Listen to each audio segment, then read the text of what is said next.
Face-to-face talks between the leaders of Russia and Ukraine have recently yielded modest progress with tentative agreements on prisoner exchanges and a total ceasefire, but no political breakthrough to the 5-year-old conflict in southeast Ukraine.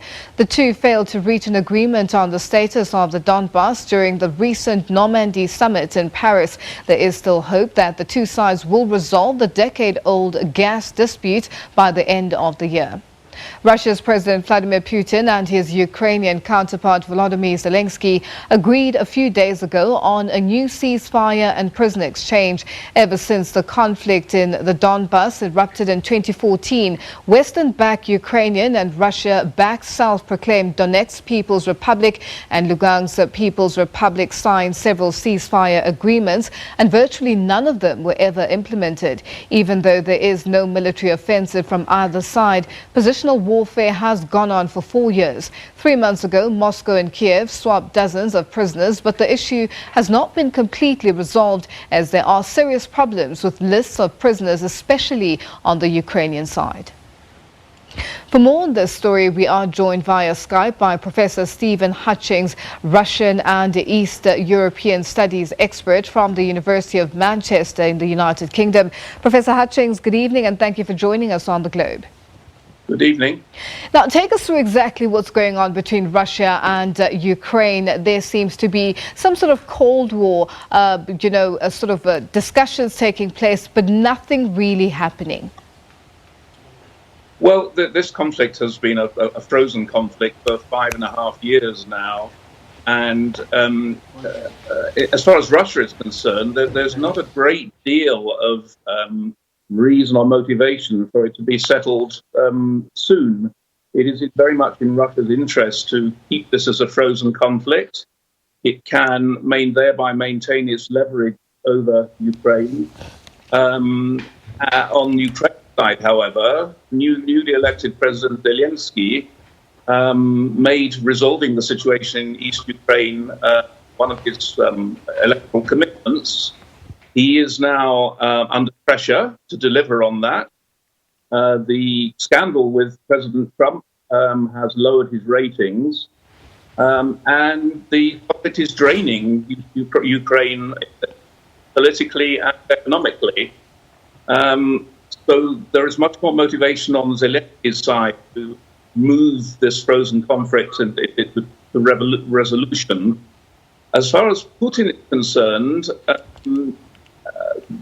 I think what he wants to do is to merely go through the motion showing that he's in good faith and that he's trying to resolve the conflict, because what he wants to do is to impress on the Europeans, on President Macron and on Angela Merkel, that he is genuine about wanting to settle this conflict in the long-term hope that this will thereby ease sanctions on Russia, which are hurting. They're hurting economically.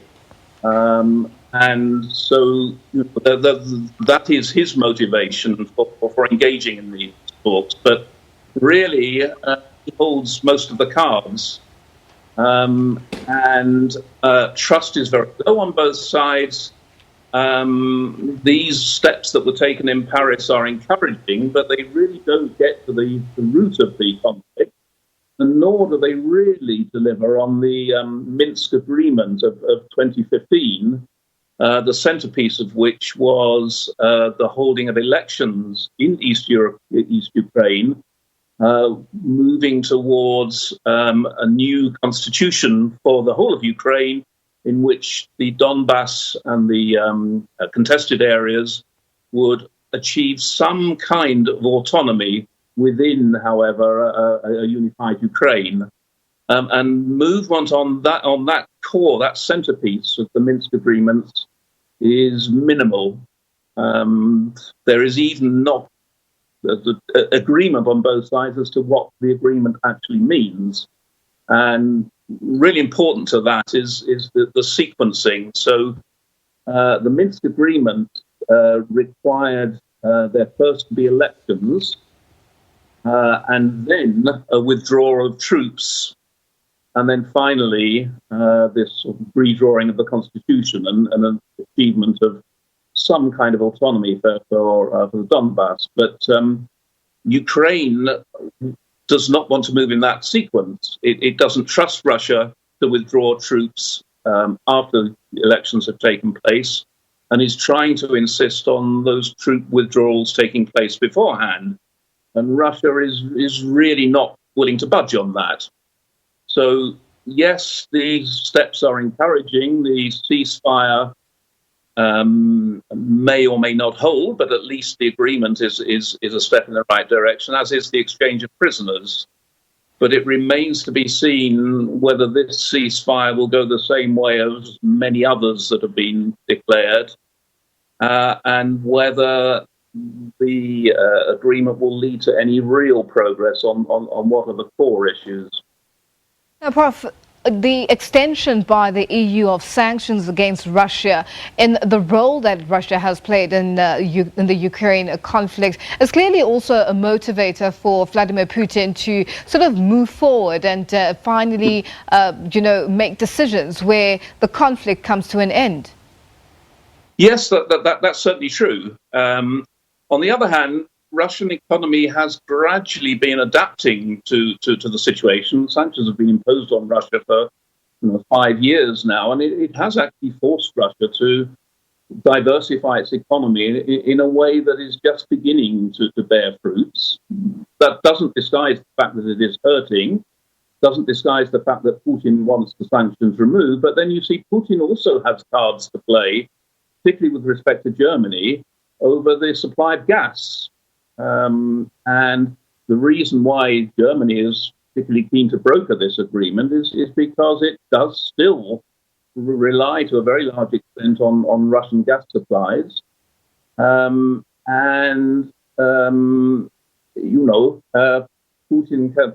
is a very kind of agile politician, and he plays what cards he has very, very astutely. So I don't think he fails under any immediate pressure to move a long way.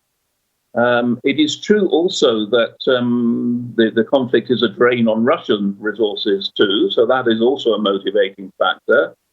And what is often little discussed in Western media is Putin himself comes under pressure from his own far-right nationalist opposition, who are very keen that Russia actually does not concede too much to Ukraine, and that the eastern Ukraine really remains within the Russian sphere of influence. So he's having to weigh up competing pressures, and for that reason too, he's moving slowly and carefully and cautiously, and is in no rush.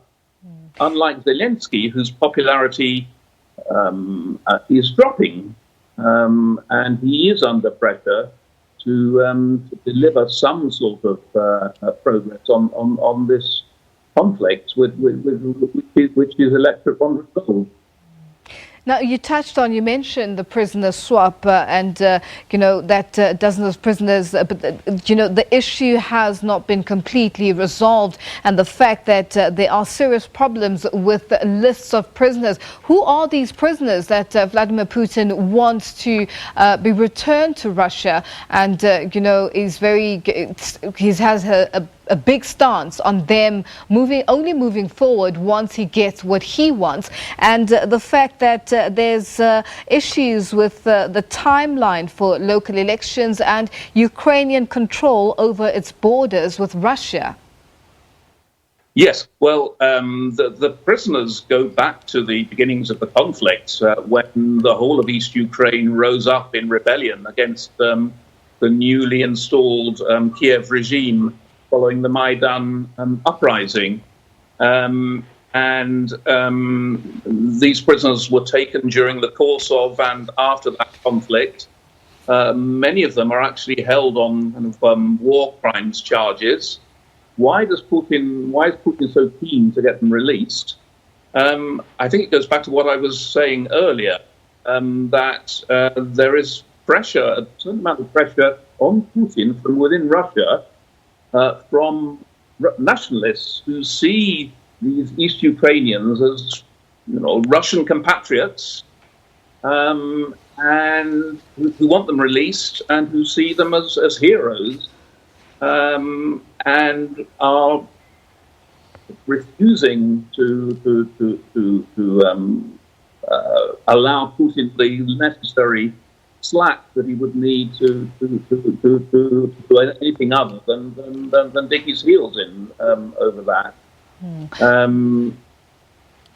So but there is pressure on Putin from within Russia as well, which explains his stance. I think largely explains the stance over the prisoners.